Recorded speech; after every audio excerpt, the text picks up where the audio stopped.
Bismillahirrahmanirrahim. Assalamualaikum warahmatullahi wabarakatuh.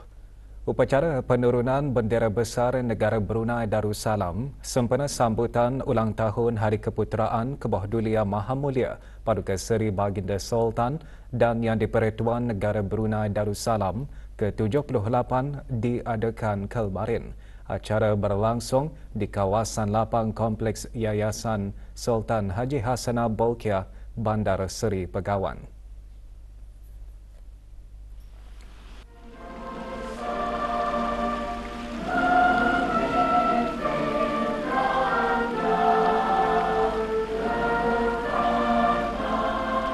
Acara disempurnakan oleh Yang Berhormat Datuk Seri Setia Dr. Awang Haji Muhammad Hisham bin Haji Jaafar, Menteri Kesihatan selaku pengerusi bersama Jawatan Kuasa Kebangsaan sambutan perayaan. Juga hadir ahli-ahli Majlis Mesyuarat Negara.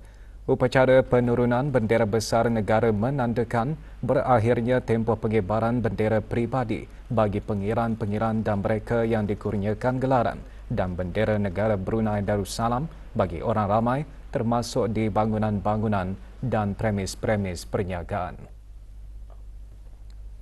Upacara penurunan bendera negara sempena sambutan ulang tahun Hari Keputeraan Kebahdulian Maha Mulia ke-78 juga diadakan di 3 daerah yang lain.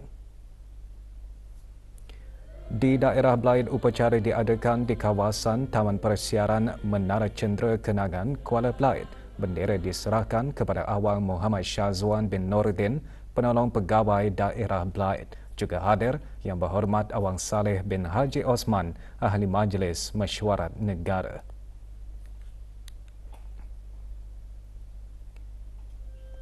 Kawasan Kompleks Dewan Kemasyarakatan Daerah Tutong menjadi tumpuan upacara di Daerah Tutong. Bendera diserahkan kepada Awang Haji Haizul Rizal bin Haji Yahya, pemangku penolong pegawai Daerah Tutong. Juga hadir ahli-ahli Majlis Mesyuarat Negara.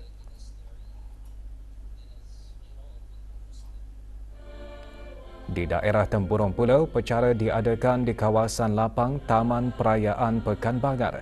Bendera diserahkan kepada Awang Haji Muhammad Azmi bin Haji Suhaili, pemangku penolong pegawai Daerah Tempurung. Juga hadir Yang Berhormat Haji Awang Sulaiman bin Haji Nasir, Ahli Majlis Mesyuarat Negara.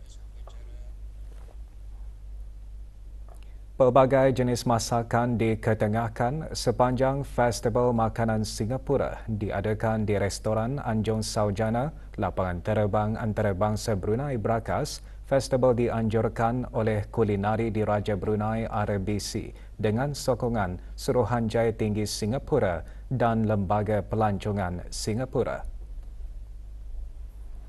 Pelancarannya dirasmikan bersama oleh Yang Berhormat Datuk Seri Setia Dr. Awang Haji Abdul Manaf bin Haji Matusin, Menteri Sumber-Sumber Utama dan Pelancongan, dan Tuan Yang Terutama Lawrence B. Siao Hon, Pesuruhjaya Tinggi Republik Singapura ke negara ini, diadakan sempena ulang tahun hubungan diplomatik ke-40. Festival dibuka bagi kunjungan orang ramai sehingga 17 Ogos.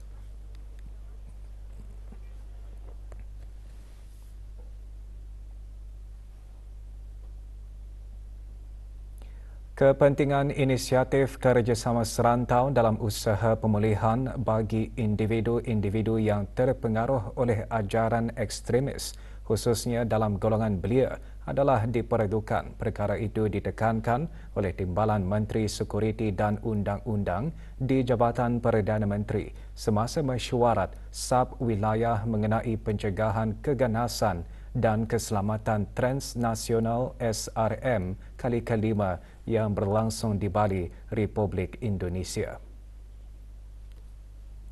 Datuk Seri Paduka Awang Haji Sofian bin Haji Sabtu mengongsikan ancaman pengganasan dan penyebaran ajaran-ajaran ekstremisme masih menjadi isu keselamatan yang utama di rantau ini. Justru itu negara berusaha menangani ancaman tersebut. Mesyuarat bersetuju bahawa negara-negara di rantau ini perlu terus berganding bahu dalam usaha untuk membenteras ancaman pengganasan melalui inisiatif-inisiatif seperti pertukaran maklumat dan amalan terbaik. Mesyuarat juga mengetengahkan mengenai kepentingan inisiatif-inisiatif bagi meningkatkan lagi tahap kedayatahanan rantau ini dalam menangani ancaman siber. Mesyuarat juga disertai Tuan Yang Terutama Brigadier Jeneral Bersara Datuk Seri Pahlawan Awang Haji Abdul Razak bin Haji Abdul Kadir, Duta Besar Istimewa dan Mutlak Negara Brunei Darussalam ke Republik Indonesia. Negara Brunei Darussalam ketiga ini berada dalam monsun barat daya yang pada lazimnya akan berterusan sehingga bulan September. Semasa monsun barat daya, keadaan atmosfera negara pada kebiasaannya stabil dengan kejadian ribut petera berkurangan berbanding semasa monsun peralihan. Keadaan cuaca negara diramal aktif sehingga 6 Ogos dengan hujan lebat berpetera sekali-sekala dijangka menjejaskan kebanyakan kawasan negara terutama pada waktu petang dan malam. Kelajuan angin boleh meningkat sehingga 45 km sejam semasa atau dekat hujan lebat berpetera. Keadaan laut berombak diparas sedikit antara 0.3 hingga 0.7 meter. Orang ramai perlu mengambil langkah awal mengenai keadaan cuaca aktif dan sentiasa peka dengan maklumat nasihat dan amaran cuaca terkini.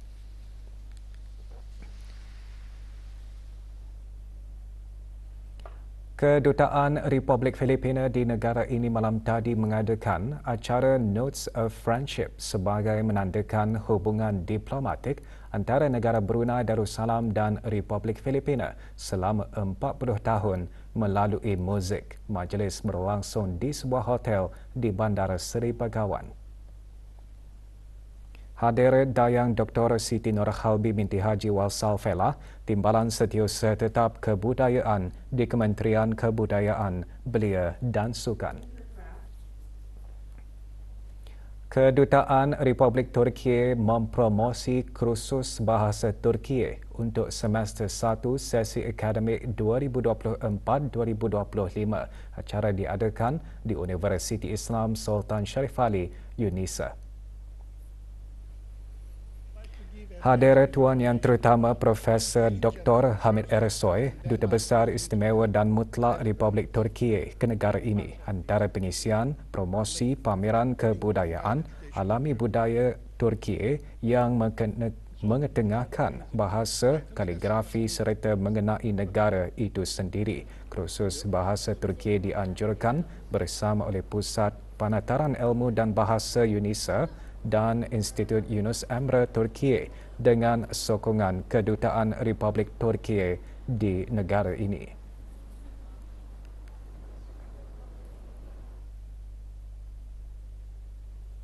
Kembali selepas ini untuk mengikuti bahan berita selanjutnya.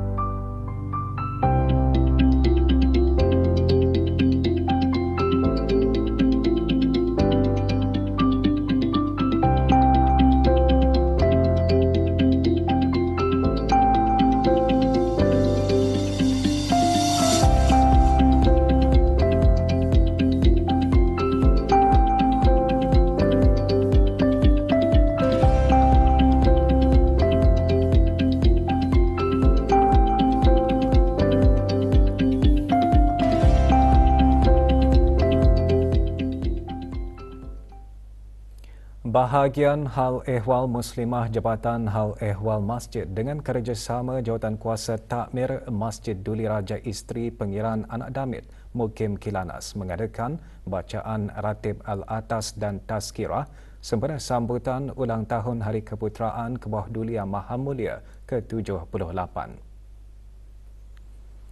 Pengisian atur cara program keagamaan termasuk bacaan Ratib Al-Atas dan Tazkirah bertajuk Pemimpin Berlandaskan Al-Quran dan As-Sunnah. Hadir Datin Hajah Nahriah binti Haji Awang Asbi isteri Menteri Hal Ehwal Agama. Majlis bertujuan mengeratkan hubungan silaturahim dalam kalangan muslimah masjid melalui program keagamaan.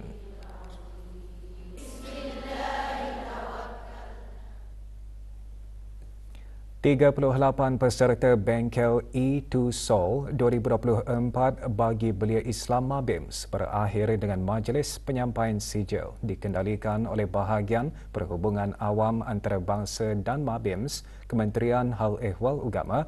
Majlis berlangsung di sebuah hotel di Gadong.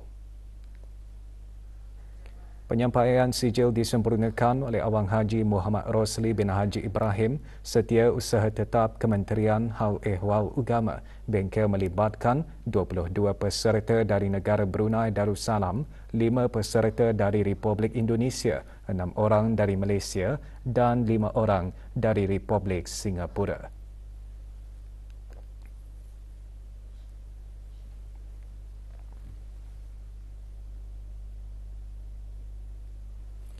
Persembahan rentak nostalgia 60-an anjuran Kukiran Lavender menyerikan pentas perayaan malam tadi bersempena sambutan ulang tahun Hari Keputeraan Kebah Dulia Maha Mulia ke-78. Persembahan diadakan di pentas perayaan kawasan letak kereta berhadapan Muzium Alat Kebesaran Diraja Bandar Seri Begawan.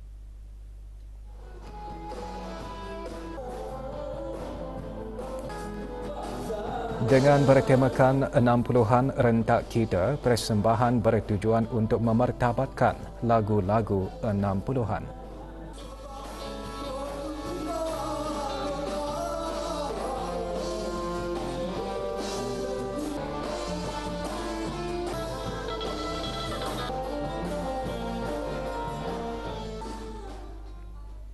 Persidangan Masa Depan Digital DFC 2024, anjuran pihak berkuasa industri teknologi info komunikasi negara Brunei Darussalam AITI diteruskan dengan membincangkan keselamatan siber dan etika kecerdasan buatan AI. Persidangan diadakan di Bridex, Jerudong. Menjaga infrastruktur kritikal dan melindungi aset dibincangkan di hari kedua persidangan. Antara yang disentuh termasuk strategi dan teknologi untuk melindungi institusi utama daripada ancaman siber. Juga diadakan pembentangan mengenai jenayah siber di negara ini. Persidangan juga membincangkan mengenai penggunaan AI dan Microsoft Copilot bagi memperluas produktiviti. Dianjurkan sempena pameran dan persidangan pertengahan tahun negara Brunei Darussalam, Brunei MICE 2024. Persidangan DFC diadakan dengan kerjasama Cyber Security Brunei, ITPSS Sendirian Berhad dan Pocket. 250 pelajar baharu di bawah kawalan Sekolah Perkhidmatan Teknologi Bangunan dan Sekolah Tenaga dan Kejuruteraan Pusat Institut Pendidikan Teknikal Brunei IBTE Kampus Nahkoda Ragam memulakan program orientasi selama 3 hari. Sepanjang program, para pelajar akan mengikuti pelbagai aktiviti termasuk menghadiri taklimat dan ceramah motivasi. Melalui program tersebut, para pelajar dapat menyesuaikan diri dengan kehidupan di kampus.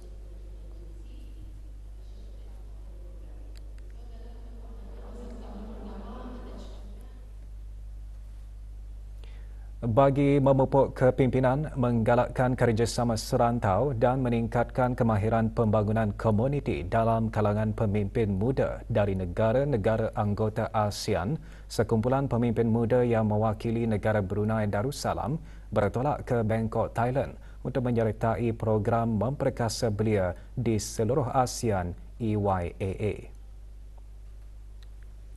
Delegasi terdiri daripada 10 anggota dari kohort 4 yang baru dan 4 alumni. Program menyediakan platform untuk para peserta terlibat dalam projek kolaboratif dan berkongsi amalan terbaik, terutama dalam menangani isu-isu sosial.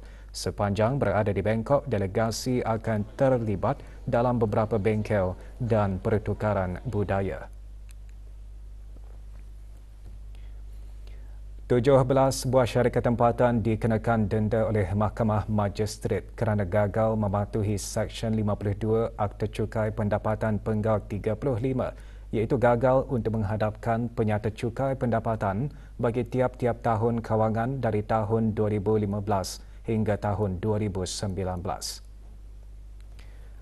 Syarikat-syarikat terbabit ialah Midas Touch Sendirian Berhad, Boulevard IT Sendirian Berhad, Estar Sendirian Berhad, Taiping Glass Company Sendirian Berhad dan K2 Jaya Sendirian Berhad dikenakan denda RM5,000 setiap syarikat. Sementara itu, MyShape Management Sendirian Berhad dan Satar Enterprise Sendirian Berhad didenda RM4,000 setiap syarikat.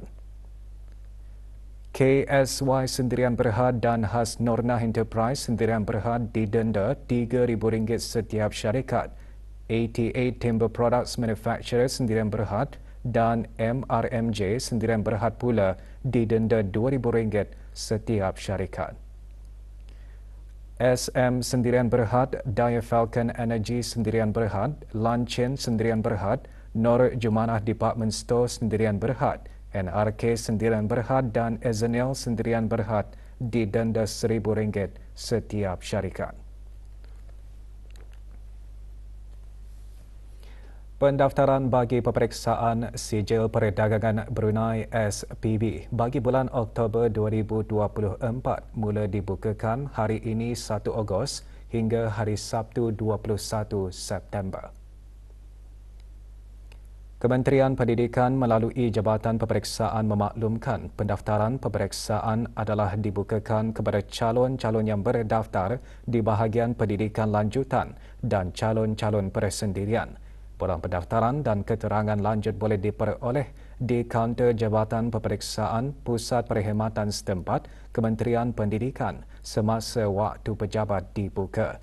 Borang pendaftaran yang telah lengkap dan pembayaran boleh dihadapkan ke kaunter berkenaan pada hari Isnin hingga hari Khamis 8 pagi hingga 11 pagi dan 1.30 petang hingga 3 petang, manakala hari Sabtu 8 pagi hingga 10 pagi.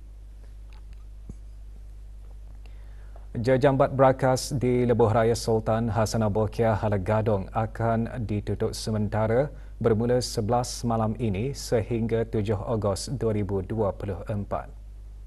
Menurut Jabatan Kerja Raya, penutupan bermula pukul 11 malam hingga 5 pagi itu adalah berikutan dengan kerja-kerja penyelenggaraan di jejambat berkenaan. Sehubungan itu, pengguna jalan raya dinasihatkan untuk memperlahankan kenderaan dan sentiasa berhati-hati di kawasan tersebut. Sukan, Kementerian Pendidikan mengadakan majlis penyampaian hadiah kejohanan bola sepak dan bola jaring bagi Liga Super dan Piala Perdana Sekolah-Sekolah Negara Brunei Darussalam 2024. Majlis yang dikendalikan bersama oleh bahagian jasmani dan rekreasi Jabatan Pendidikan Co-Curriculum itu berlangsung di Pusat Tingkatan 6 Sengkurung. Hadiah kejohanan disampaikan oleh Awang Aliuddin bin Haji Abdul Rahman, Timbalan Setiausaha Tetap Pendidikan Tras Kementerian Pendidikan. Maktab Sains Paduka Seri Begawan Sultan menjuarai kejohanan bola sepak Liga Super dan kejohanan bola sepak Piala Perdana pula disandang oleh Sekolah Arab Sultan Haji Hassanah Bolkiah. Sementara itu, kejohanan bola jaring Liga Super dimenangi oleh Sekolah Sukan dan Sekolah Antarabangsa Jerudong muncul juara bagi kejohanan bola jaring Piala Perdana.